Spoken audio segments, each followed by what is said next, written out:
गुरुमुखो, संत महापुरुष बार बार यही समझाते हैं कि यह उचित अवसर है, महत्वपूर्ण समय है, इसे गंवाना नहीं चाहिए, इसका फायदा उठाना चाहिए, लाभ उठाना चाहिए। एक समय की बात है, एक पूर्ण संत अपनी मौजवश एक जंगल में बैठे थे और खेत की मिट्टी को गूंदकर उसके छोटे छोटे घर बना रहे थे।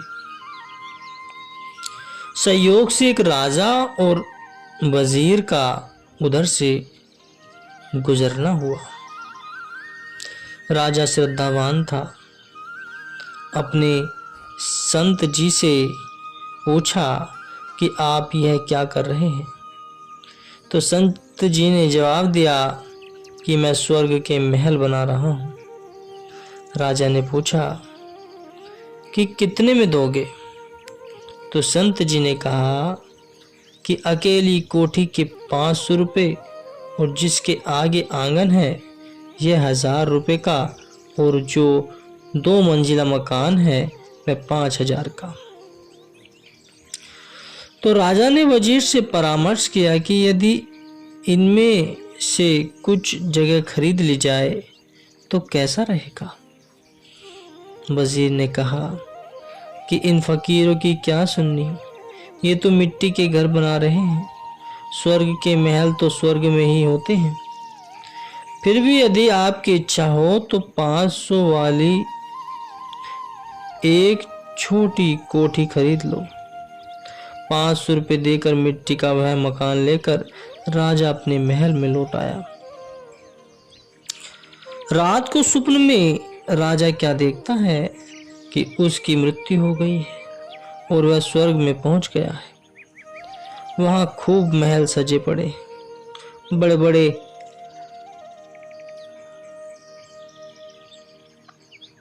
बड़े आंगन वाली और 2-2 मंजिले वाली अनेकों इमारतें बनी पड़ी। वह आगे बढ़ता गया, तभी एक आदमी ने उसे एक छोटी सी कोठी के आगे रोकते हुए कहा कि आइए राजन, यही आपकी कोठी है। तो राजा ने गौर से देखा, वह उसी मकान जैसा नक्शा था जो उसने संत जी से 500 रुपये में खरीदा था। यह देख राजा को बहुत अचंभा हुआ। भोर होते ही राजा वजीर को लिए बिना अकेला ही उन संत जी के पास पहुंचा और बहुत सारी धन राशि देते हुए कहने लगा कि मुझे इतने मकान दे दो। संत जी ने कहा, राजन, वह समय तो अब निकल गया, वे मकान तो कल बनाए थे, वे सब कल ही खत्म हो गए। जिसने अवसर से लाभ उठा लिया वही बुद्धिमान है। तो आपने वजीर की सलाह पर चलकर अपनी श्रद्धा को कमजोर कर दिया, इसलिए अब सोचने से तो कोई लाभ नहीं होगा। इसलिए गुरुमुखो, वक्त के संत सद्गुरु के दर्शन, सत्संग व सेवा का जब भी सुअवसर प्राप्त हो पूरा लाभ उठा लेना चाहिए।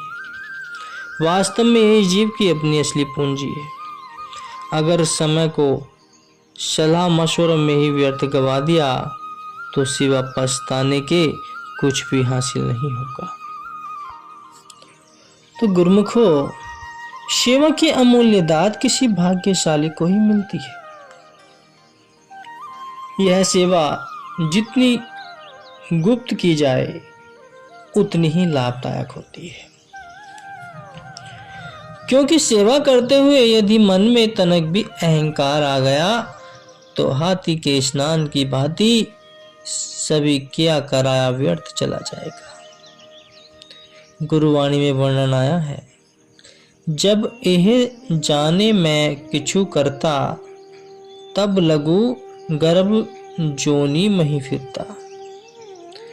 कि जब तक जीव स्वयं को कर्ता समझकर सेवा करेगा अर्थात मन में यह ख्याल होगा कि ये मैंने किया है, वह मैंने किया है, तब तक वह 84 के चक्कर में घूमता रहेगा।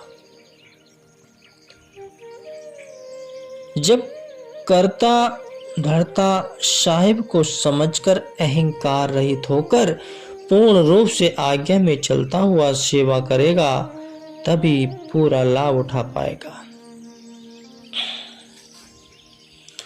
और मालिक की प्रसन्नता का पात्र बन पाएगा। गुरुवाणी में वर्णन आया है, सतगुरु की सेवा गाखड़ी सिरु दीजे आपु गवाए, शब्द ही मरही फिरई न मरही, ता सेवा पर सब थाए। फरमाते हैं कि सतगुरु की सेवा बहुत कठिन है, क्योंकि इसके लिए जीव को मैं मेरी से दूर होकर अपना शीश सतगुरु चरणों में भेंट करना पड़ता है। जो सतगुरु के उपदेश पर सर्वस्व निछावर कर देता है, उसी की सेवा दरगाह में कबूल होती है। केवल पूर्ण महापुरुषों में ही ऐसी सामर्थ्य होती है जो सेवा की बख्शीश करते हैं और अहम से भी बचाए रखने में पूरी सहायता करते हैं।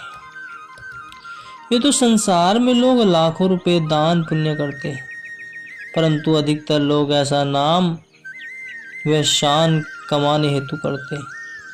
यदि विचार करके देखें तो सेवा और दान में जमीन आसमान का अंतर है। सेवा से दीनता मिलती है, जबकि दान करने वाला स्वयं को दाता समझ अहम में नहीं फूला समाता। परम संत श्री कबीर साहिब जी कहते हैं, बहुत दान जो देत है, करी करी बहुत आस, काहू के गज होएंगे, खाइए खीर 50। कि जो मन में आशा रखकर दान देते हैं, वे अगले जन्म हाथी बनकर उतना ही खा पी लेते हैं। बहुत दानी बनने के गुमान में उन्हें उतनी ही विशाल देह मिल जाती है। सच्चा सेवक मान व इच्छा रहित होकर केवल अपने स्वामी के लिए सेवा करता है। मैं अपने आप को मिटाकर सतगुरु की मौज में चलता हुआ अनन्य भाव से सेवा करता हुआ जीवन खुशहाल बना लेता है। सतपुरुष श्री गुरु नानक देव जी ने अपने बेटों की बजाय अपनी रूहानी गद्दी का उत्तराधिकारी अपने सेवक को बनाया। दूसरी व तीसरी पातशाही जी ने भी ऐसा ही किया। पंचम पातशाह श्री अर्जुन देव जी ने सेवक की खातिर अपनी शहीदी दे दी। दसम पातशाही श्री गुरु गोविंद सिंह जी ने सेवकों का धर्म बचाने हेतु अपने चारों बेटों को कुर्बान कर दिया। इससे स्पष्ट हो जाता है कि सतगुरु को अपने सेवक समान प्रिय कोई नहीं होता। श्री रामचरितमानस में भगवान श्री रामचंद्र जी काकभूषण जी के प्रति वचन करते हुए वर्णन करते हैं कि पुण्य पुण्य सत्य कहो तो ही पाही, मोही सेवक संप्रिय को गुनाही। कि जिन्होंने सेवा से भगवान को पाया है, समझो उन्होंने जग में आकर सत्य वस्तु का व्यापार किया है, क्योंकि उन्होंने नश्वर पदार्थों को छोड़कर सत्य को हृदय में धारण किया और धन व पदार्थों को मिट्टी जानकर गुरु के ऊपर निछावर कर दिया। सेवा की महत्ता को समझकर अपने जीवन का कल्याण किया। सेवा ऐसा मंत्र है, सबका मन हर लेत, परमेश्वर भी सेवक को मोह मांगा फल देत।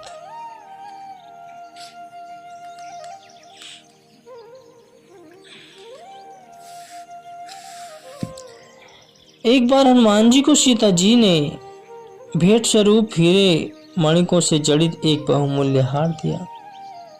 हनुमान जी ने उस हार को अपनी आंखों से लगाया, जीवा से स्पर्श किया, कानों से लगाया, पुनः सीने से लगाया, फिर दांतों से उसके टुकड़े टुकड़े करके धरती पर फेंकने लगे।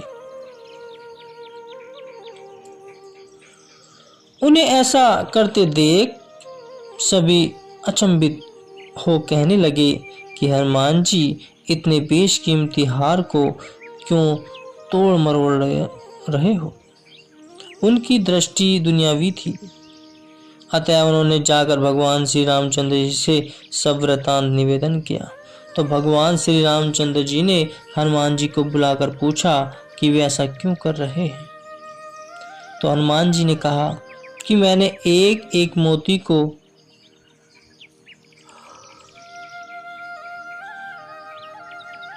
टटोल व परख कर देखा कि इनके अंदर राम का नाम है, लेकिन मुझे कहीं भी राम नाम दिखाई नहीं दिया। फिर जीवा से झक कर देखा, लेकिन जीवा को भी राम का रस नहीं आया। कानों से स्पर्श किया, लेकिन राम नाम की कोई ध्वनि नहीं सुनाई दी। हृदय से लगाया, परंतु हृदय को भी कोई शीतलता अनुभव नहीं हुई। फिर जहाँ राम नहीं वहाँ आराम कैसा। यही सोचकर अशांति प्रदान करने वाले इस माला को तोड़कर फेंक रहा था। यह सुनकर सबने यहाँ कहा कि यदि ऐसा है फिर तो तुम्हारे अंदर भी राम का वास होना चाहिए। तो हनुमान जी ने तनक भी विलंब न करते हुए अपनी छाती चीर कर दिखा दी कि उनके रोम रोम में प्रभु राम का नाम अंकित था। यह देखकर सभी ने उनकी महिमा का गायन किया।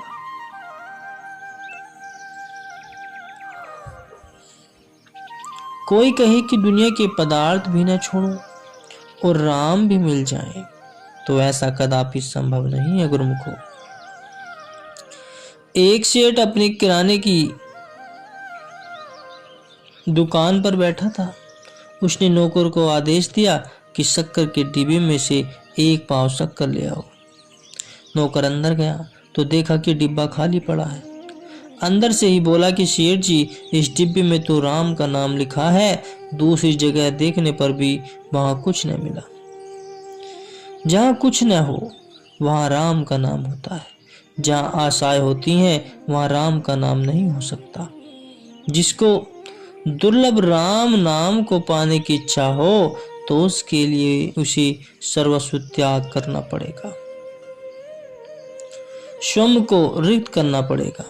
जब मैं था तब हरि नहीं, अब मैं हूं, अब हरि है तो मैं नहीं। श्री गुरु नानक देव जी ने भी तेरा तेरा कहकर स्वयं को मैं मेरी से रिक्त करके उस परमात्मा के नूर को पहचाना। गुरुमुखो, जिस प्रकार अनेकों वर्षों के कठिन परिश्रम के बाद दुनियावी डिग्री हासिल होती है, उसी प्रकार ही अनेक जन्मों के पुण्य प्रताप से सद्गुरु की शरण प्राप्त होती है। इतनी कठिनाई और परिश्रम से हाथ में आई हुई इस चीज की संभाल करने वाला ही समझदार होता है, क्योंकि यह वह अनमोल वस्तु है जो राजा महाराजा के खजाने मिल जाने पर भी प्राप्त नहीं हो सकती। वह कौन सी वस्तु है? धनी धर्मराज जी ने अपनी वाणी में लिखा है, भक्ति प्रभाव मिटी सकल, धर्मदास की पीर, कोटि जन्म के पुण्य से सतगुरु मिले कबीर। कहते हैं कि भक्ति के प्रभाव से मेरे हृदय की पीड़ा का अंत हो गया। यह भक्ति संत सदगुरु समस्त परम संत श्री कबीर साहिब जी की चरण शरण मिलने पर और उनकी सेवा करने से प्राप्त हुई। भक्ति ही सर्वोत्तम संपदा है। गुरुमुख प्राय यही विनती करते हैं, भक्ति दान मोहि दीजिए, गुरुदेवन के देव, और नहीं कछु चाहिए, निस दिन तुम्हारी सेव। कि भक्ति के कई अंग हैं, जिनमें से मुख्य अंग है सेवा। कथन करते हैं कि गुरु की सेवा गुरु भक्ति है, विरला जाने कोई। कहते हैं कि गुरु की सेवा ही गुरु भक्ति है और यह कोई विरला ही जानता है।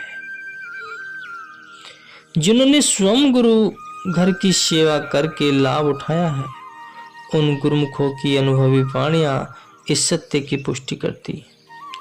सेवा से मनुष्य का अंतःकरण शुद्ध होता है और उस निर्मल अंतःकरण में ही ज्ञान का प्रकाश होता है। वक्त के संत सद्गुरु समय समय पर कोई न कोई ऐसी रचना रचा देते हैं जिससे सेवकों को सेवा की अनमोल संपदा प्राप्त होती है और उनका जग में आने का प्रयोजन सफल हो सके। इसलिए सेवक को सदैव सेवा की ही मांग करनी चाहिए। बाकी चीजें तो सेवक के पीछे स्वतः ही चली जाती हैं। यहाँ तक कि तीनों लोगों के स्वामी सद्गुरु भी सेवा से रीझ कर अपने सेवकों के वश में हो जाते हैं। गुरुवाणी में वर्णन आया है, सेवा करत होई निहकामी, तिस कऊ होत परापति स्वामी। निष्काम सेवा करता हुआ सेवक एक दिन अपने स्वामी से जा मिलता है, जिससे मालिक मिल जाए फिर उसे किस बात की कमी। जैसे जड़ को पानी देने से पत्ते अपने आप हरे हो जाते हैं, वैसे ही सेवा करने से सब फल सहज ही प्राप्त हो जाते हैं। गुरुवाणी में वर्णन आया है, चारि पदार्थ जे को मांगे, साथ जना की सेवा लागे। संतों की सेवा करने से 4 पदार्थ मिलते हैं जिनमें लोक परलोक के सभी सुख आ जाते हैं। जिस सेवा से भक्ति की प्राप्ति हो, उस सेवा की तो गुरुमुख को सदैव मांग करनी चाहिए। पुनः वर्णन करते हैं कि सतगुरु सेवहि ता सुख पावहि, नाही न जागहा जन्म गवाही। सत्पुरुषों की सेवा कमाने से ही सच्चे आनंद की प्राप्ति होती है, नहीं तो जन्म अकारत चला जाता है। जो गुरु की सेवा किए बिना भक्ति की मांग करता है, वह तो केवल पानी का मंथन करता है, जिससे कोई लाभ प्राप्त नहीं होता, अपितु समय ही नष्ट होता है। सेवक को सेवा की दात को सतगुरु की विशेष अनुकंपा व उनका दिव्य प्रसाद समझना चाहिए।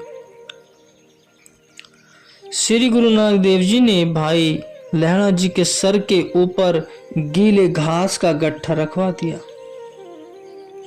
गुरु साहिब जी की धर्मपत्नी ने कहा, यह आपने क्या किया? उसके बहुमूल्य रेशमी कपड़ों को कीचड़ से लथपथ कर दिया। तो गुरु साहिब जी ने फरमाया कि हमने तो इस पर वह रंग डाला है जो जन्म जन्मांतर तक भी नहीं उतरेगा। ये कीचड़ के छींटे नहीं, अपितु केसर के छींटे हैं, जिसका भेद समय आने पर पता चलेगा। संतों की मौज को आम जीव भला कैसे समझ सकता है? श्री गुरु अमरदास जी ने नियम से रात के आखिरी पहर में, जबकि अंधेरा ही रहता है, श्री गुरु अंगद देव जी के स्नान के लिए नदी से गागर में जल भर कर लाया करते थे। एक दिन पांव फिसल जाने के कारण वे गागर सहित खड्डे में जा गिरे। आवाज सुन वहां समीप ही रह रही जुलाहियों के मुख से अनायास ही निकल पड़ा कि यह कोई और नहीं, अमरू निथावा ही होगा। लेकिन गुरु साहिब जी ने फरमाया कि यह अमरू निथावा नहीं, यह तो बेसहारों का सहारा है, बेसहारों का आसरा है और सृष्टि का मालिक है। उनकी निष्काम सेवा से प्रसन्न हो गुरु साहिब जी ने उन्हें अनेक वरदान दे डाले। इसलिए सेवा की अनमोल संपदा तो सतगुरु उन्हें प्रदान करते हैं जिन पर उनकी कृपा उतरती है। जिन गुरुमुखों को गुरु घर की सेवा प्राप्त हो जाए, उन्हें अपने भाग्य की सराहना करनी चाहिए। गुरु दर की जो सेवा मिले, उसे चित्त हित से करके जीवन में लाभ प्राप्त करे। नित्य ही सेवा की मांग करते हुए, नवीन उत्साह व जी जान से करते हुए अपने मालिक की प्रसन्नता प्राप्त करे और जन्म को सकारात्मक और सफल करना है।